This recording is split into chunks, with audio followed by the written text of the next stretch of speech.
La foule hurle, les cloches grondent, et au sommet de la cathédrale, une silhouette difforme surgit dans la lumière vacillante.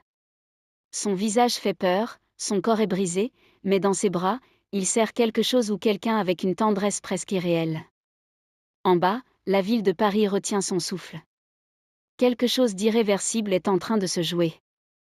Et ce qui commence ici ne sera pas une simple histoire d'amour ou de haine. C'est une tragédie. Une chute lente, inévitable, où les cœurs s'égarent, où les destins se croisent et se brisent. Bienvenue sur Plume Courte. Nous sommes à Paris, à la fin du XVe siècle. La ville est vivante, bruyante, parfois brutale. En ce jour de fête des fous, le peuple se rassemble devant la cathédrale Notre-Dame. On rit, on crie, on élit le « pape des fous », celui qui aura le visage le plus grotesque. Et sans surprise, c'est Quasimodo qui est choisi. Quasimodo, le sonneur de cloche de Notre-Dame. Bossu, borgne, presque sourd. Un être que tout le monde fuit. Il est élevé par Claude Frollo, l'archidiacre de la cathédrale. Un homme austère, intelligent, respecté, mais déjà rongé par des conflits intérieurs qu'il ne comprend pas encore lui-même. Ce jour-là, dans la foule, une jeune danseuse attire tous les regards. Esmeralda. Belle, libre, mystérieuse. Elle danse avec grâce, accompagnée de sa chèvre savante. Elle semble presque irréelle au milieu de ce tumulte. Mais elle n'est pas la seule à la regarder. Frollo l'observe, fasciné malgré lui. Quelque chose en lui vacille. Ce désir, il ne le comprend pas. Il le rejette. Mais il est déjà trop tard. Et un autre homme la remarque aussi. Phébus de Châteaupers. Capitaine de la garde. Jeune, séduisant, sûr de lui. Il voit en Esmeralda une conquête, un divertissement. Rien de plus. Dans l'ombre, Quasimodo regarde aussi. Mais lui ne désire pas. Il admire. Silencieusement. Très vite, le destin s'accélère. Frollo ordonne à Quasimodo d'enlever Esmeralda. Dans la nuit, le bossu s'exécute. Mais l'enlèvement échoue. Phébus intervient, arrête Quasimodo et le fait condamner au pilori. Exposé à la foule, humilié, battu, Quasimodo souffre en silence. Personne ne le plaint. Personne ne lui donne à boire. Personne, sauf Esmeralda. Elle s'approche. Elle lui tend de l'eau. Un simple geste. Mais pour Quasimodo, c'est tout. Dans ce monde qu'il a toujours rejeté, elle devient soudain la seule lumière. Pendant ce temps, Frollo sombre davantage. Son obsession pour Esmeralda grandit. Il lutte contre lui-même, mais son désir se transforme peu à peu en haine. Il ne supporte pas ce qu'elle provoque en lui. Esmeralda, de son côté, tombe amoureuse de Phébus.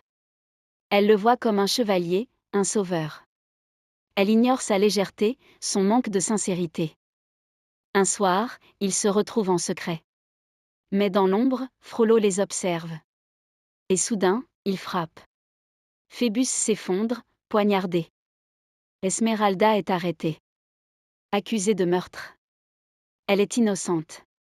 Mais dans ce monde, la vérité importe peu. Jugée, torturée, elle finit par avouer sous la douleur. Elle est condamnée à mort. Et alors que tout semble perdu, Quasimodo intervient. Le jour de l'exécution, il surgit de la cathédrale, enlève Esmeralda et la met à l'abri dans Notre-Dame. Il crie « Asile », invoquant le droit sacré de protection. Dès lors, la cathédrale devient une forteresse. Et Quasimodo, son gardien. Il veille sur Esmeralda avec une dévotion totale. Il lui apporte de la nourriture, la protège, l'observe de loin. Il ne demande rien. Il sait qu'elle ne l'aimera jamais. Mais cela ne compte pas. Pour lui, elle existe. Et c'est suffisant. Mais dehors, le danger grandit. Frollo, consumé par sa passion, tente une dernière fois de convaincre Esmeralda de céder à lui.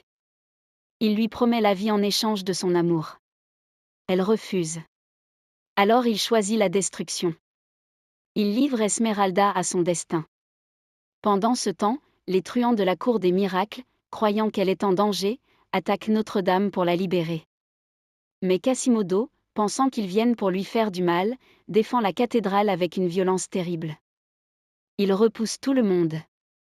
Il se bat seul contre tous. Le chaos est total. Et au cœur de cette confusion, Frollo agit. Il fait sortir Esmeralda de la cathédrale. Il l'emmène loin. Une dernière fois, il lui propose de vivre, à condition qu'elle accepte son amour. Elle refuse encore. Alors il la livre aux autorités. Esmeralda est pendue. Sans cri. Sans secours. Dans l'indifférence. Et Quasimodo, du haut de la cathédrale, voit tout. Il comprend. Il comprend que celui qu'il appelait maître est responsable. Il pousse Frollo du haut de Notre-Dame. Le corps de l'archidiacre s'écrase au sol. Quasimodo ne crie pas. Il ne pleure pas. Il reste là, seul. Plus tard, on retrouvera 2 squelettes enlacés dans une fosse. Celui d'une jeune femme, et celui d'un homme difforme. Quasimodo a rejoint Esmeralda dans la mort. Et il ne l'a jamais quittée. Ainsi s'achève cette histoire.